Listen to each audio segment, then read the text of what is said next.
Izin Pak, perkembangan operasi SAR hari ini gimana Pak? Oke, terima kasih. Pada pukul 9.25 korban atas nama Caca ditemukan sekitar 3 km dari LKK dengan metode pencarian penyisiran di pesisir kiri kanan sungai yang dimana dilakukan oleh tim SAR gabungan dalam pelaksanaan operasi SAR ini. Dan kami berharap buat masyarakat atau mahasiswa-mahasiswa yang ada yang hobinya untuk healing, tolong waspada dengan kondisi saat ini. Melihat dari cuaca yang saat ini musim hujan yang tidak bisa diprediksi, itu terjadi seperti kronologis yang terjadi di lokasi ini adalah air bah.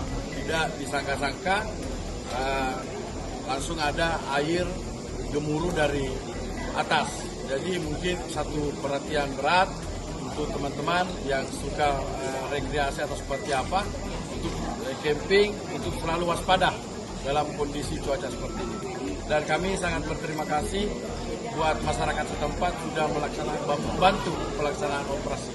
Terima kasih. Assalamualaikum warahmatullahi wabarakatuh.